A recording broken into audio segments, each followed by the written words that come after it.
আল্লামা মামুনুল হক সাহেব আমাদেরকে রীতিমতো বিপদের মধ্যে ফেলে দিয়েছে, আমাদেরকে কান্না করে ব্ল্যাকমেল করার চেষ্টা করছে। আমার প্রাণপ্রিয় ভাই ও বন্ধুরা, আল্লামা মামুনুল হক সাহেব ইদানিং এমন একটা বক্তব্য দিয়েছে, উনার বক্তব্য স্পষ্ট নয়। উনি কি বলতে চেয়েছে, উনি কি বুঝাতে চেয়েছে, আমার কাছে মনে হয় অধিকাংশ মানুষই বুঝতে পারেনি। অনেকেই আবার সেই ভিডিওর কমেন্টের মধ্যে লিখেছে অভিনয় করতে আল্লামা মামুনুল হক সাহেবও নাকি শিখে গিয়েছে, অভিনয় নাকি সেরা হয়ে গিয়েছে। আসুন আগে আল্লামা মামুনুল হক সাহেবের একটু ভিডিও ক্লিপ দেখে আসি, তারপরে আমি আমার মতো করে ওনার কথাগুলোকে খণ্ডন করার চেষ্টা করবো ইনশাআল্লাহ। কাজে আমাকে রাজনীতি করতে হলে, আমাকে লড়াই করতে হলে, আমাকে কখনো সরকারের বিরুদ্ধে লড়তে হয়, কখনো আমাকে আন্তর্জাতিক শক্তির বিরুদ্ধে লড়তে হয়। কাজে আমাকে আমার রাজপথের একটা শক্তি নিয়ে আমাকে ময়দানে টিকে থাকতে হবে। আমার প্রাণপ্রিয় ভাই ও বন্ধুরা, আল্লামা মামুনুল হক সাহেবের এই কথাগুলো কিন্তু স্পষ্ট করে দিচ্ছে, রাজপথে লড়াই করতে হলে, রাজপথে সংগ্রাম করতে হলে, বাতিলের বিপক্ষে দাঁড়াতে হলে, সরকারের বিপক্ষে দাঁড়াতে হলে, সরকার যদি রাষ্ট্রীয়ভাবে কোনো উল্টাপাল্টা কাজ করে, ধর্মীয়ভাবে কোনো উল্টাপাল্টা কাজ করে, তার মোকাবেলায় দাঁড়াতে হলে অবশ্যই শক্তির প্রয়োজন আছে। সেই শক্তি অর্জন করার জন্য, সেই শক্তি নিজের ভিতরে আনার জন্য, নিজের জনবল তৈরি করার জন্য আল্লামা মামুনুল হক সাহেব জামাত ইসলাম নামক সেই সংগঠনের সাথে জড়িয়ে আছে। আল্লামা মামুনুল হক সাহেবের এই কথাটাই কিন্তু এটাই স্পষ্ট করে দিচ্ছে যে রাজপথে লড়াই করতে হলে, কারো মোকাবেলায় যেতে হলে অবশ্যই শক্তির প্রয়োজন আছে। রাজনৈতিকভাবে নিজেকে শক্ত করতে হলে জনবলের প্রয়োজন আছে। সেই জনবল পাওয়ার জন্যই মূলত জামাত ইসলাম নামক সেই সংগঠনের সাথে জড়িয়ে আছে। আল্লামা মামুনুল হক সাহেবের এই কথাটা কিন্তু এখানে স্পষ্ট হয়ে যাচ্ছে যে উনি জনবল পাওয়ার জন্য, শক্তি পাওয়ার জন্য, লড়াই করার জন্য মূলত জামাত ইসলাম নামক সেই সংগঠনের মধ্যে জড়িয়ে আছে। আসুন আরেকটু সামনে যাই, তারপর আরো কিছু কথা আছে। কিন্তু যদি আপনার পাহারাদার যদি বাড়ির গেটে না থাকে, ঘরের ভিতরে আপনি মূল্যবান সোনাদানা নিয়ে, অনেক মূল্যবান জীবনযাপন নিয়ে, আপনি আপনার পরিবার পরিজন নিয়ে, আপনি আপনার কলিজার টুকরা সন্তানদেরকে নিয়ে আপনি ঘরের মধ্যে নিরাপদ থাকতে পারবেন না। আমাদেরকে আঘাত করেন না, আমাদেরকে দুর্বল করে দিয়েন না। নিরাপদ থাকতে পারবেন না ভিতরে আপনারা। আমি তো বললাম আজকে দাঁড়ান, কে আছেন এই দাওয়াতুল মুসলিম গায়রুল মুসলিমিনের মধ্যে দায়ীদের পিছনে দাঁড়িয়ে রাষ্ট্রের বিরুদ্ধে লড়াই করার জন্য হিম্মত নিয়ে মাঠে নামবেন? কে আছেন? আসেন। আমার প্রাণপ্রিয় ভাই ও বন্ধুরা, আপনারা হয়তো আল্লামা মামুনুল হক সাহেবের এই ইমোশনাল যে কথাগুলো আছে সেই কথাগুলোকে শুনেছেন, যে কথাগুলোকে শুনে অনেকেই বলতে শুরু করেছে আল্লামা মামুনুল হক সাহেব এখন কান্না করে আমাদেরকে ব্ল্যাকমেল করার চেষ্টা করছে। অনেকেই আবার কমেন্টে লিখেছে তাদের সাথে থাকতে থাকতে আল্লামা মামুনুল হক সাহেবও এখন অভিনয়ে সেরা হয়ে গিয়েছে। আমার প্রাণপ্রিয় ভাই ও বন্ধুরা, আপনারা হয়তো আল্লামা মামুনুল হক সাহেবের এই কথাগুলোকে স্পষ্টভাবে শুনতে পেয়েছেন। উনি এখানে এই কথাটাকে বোঝানোর চেষ্টা করেছে যে আপনারা যদি আপনাদের পরিবারের মানুষগুলোকে আপনাদের সোনাদানা ঘরে রেখে আরামে আয়েশে থাকতে চান, নিশ্চিন্তে থাকতে চান, আপনাদের কলিজার টুকরাগুলোকে বাসার ভিতরে নিয়ে নিরাপদে থাকতে চান, তাহলে কিন্তু আমাদেরকে ঠেকানোর চেষ্টা করবেন না। এটাই কিন্তু আল্লামা মামুনুল হক সাহেব এখানে বোঝানোর চেষ্টা করেছে। তার মানে রাজনীতিক একটা সংগঠন হিসাবে অনেকে শক্তিশালী একটা সংগঠন হয়ে আল্লামা মামুনুল হক সাহেব দেখাতে চাচ্ছেন, আর সেটা দেখানোর জন্যই মূলত জামাত ইসলাম নামক সেই সংগঠনের মধ্যে গিয়ে যোগদান করেছেন, সেটার মধ্যে আছেন। নির্বাচনীয় সমঝোতা যেটাকে বলে সেখানে তিনি আছেন, এখনো তিনাকে সেখানেই দেখা যাচ্ছে। আল্লামা মামুনুল হক সাহেবের এই কথাগুলো কিন্তু স্পষ্ট করে দিচ্ছে যে রাষ্ট্রীয়ভাবে যদি কোনো বাতিলের মোকাবেলা করতে হয় তাহলে অবশ্যই জনবলের প্রয়োজন আছে, শক্তির প্রয়োজন আছে।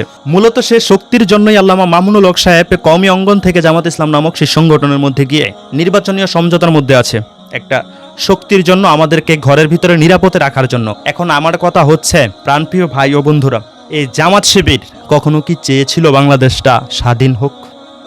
চেয়েছিল? চায়নি। এই জামাত শিবিরকে জামাত ইসলামের কর্মীগুলো ছাড়া অন্য কেউ ভালোবাসে? কোনো দেশপ্রেমিক মানুষ তাদেরকে ভালোবাসে?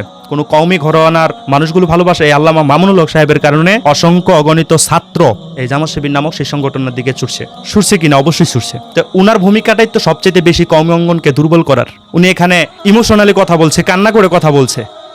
উনি রাষ্ট্রের শক্তি অর্জন করতে চাচ্ছে এই জামাত শিবির থেকে। জামাত শিবিরের কি ভূমিকা আছে বাংলাদেশের জন্য? এতটুকু ভূমিকা তাদের নেই, বরঞ্চ বাংলাদেশের বিরোধিতা তারা সারা জীবন করে এসেছে। এখন কওমি অঙ্গনের উস্তাদ বুজুর্গ যারা আল্লাহওয়ালা মানুষ, তাদেরকে আল্লামা মামুনুল হক সাহেব মনে কষ্ট দিচ্ছে। যে মানুষগুলো কওমি অঙ্গনকে জানপ্রাণ দিয়ে ভালোবাসতো, সেই যুবকগুলো এখন জামাতের দিকে ধাবিত হচ্ছে উনার কারণে। যে এত মাপের আলেম যদি সেই জামাতের মধ্যে থাকতে পারে, আমরা গেলে সমস্যা কোথায়? আল্লামা মামুনুল হক সাহেবের জন্য এখন কওমি অঙ্গনের মধ্যে একটা ফাটল তৈরি হচ্ছে। ইমোশনাল কথা বলে কোনো লাভ নেই, এখানে ইমোশনাল কথার কোনো প্রয়োজন আছে বলে আমি মনে করি না। আপনারা কওমি অঙ্গনের মধ্যে যত পরিমাণে ওলামায়ে কেরাম আছেন, আপনাদেরকে যত পরিমাণে মানুষ ভালোবাসে, আপনারা যদি জামাতের মধ্যে না ঢুকে আলাদাভাবে আপনাদের সংগঠন আপনারা শক্ত করতেন, আপনারা সব জায়গা থেকেই সাপোর্ট পেতেন। এখন তো আপনার সংগঠনের মানুষগুলোকে ছাড়া আর জামাতের মানুষ ছাড়া আপনাদেরকে কে ভালোবাসে? কে আপনাদেরকে এখন সেই আকাবির বলে মনে করছে? কেউ মনে করছে না। আপনি আরও আগের থেকে অনেক গুণ দুর্বল হয়ে গিয়েছেন। আপনি আগে যতটা শক্ত ছিলেন এখন আর ততটা শক্ত নেই। আপনার গর্জন শুনে একটা সময় শরীরের রক্ত টকবক টকবক করতো, আর এখন আপনার গর্জন শুনলে হাসি চলে আসে। কেন? এটার জন্য আপনি নিজে দায়ী। আপনি কেন এখনো সেখানে ঢুকে আছেন? আপনার অবস্থান আপনি কেন পরিবর্তন করছেন না? আপনি রাষ্ট্রীয়ভাবে শক্তি অর্জন করতে চাচ্ছেন, রাজনৈতিক সংগঠন হিসাবে আপনি শক্তি অর্জন করতে চাচ্ছেন।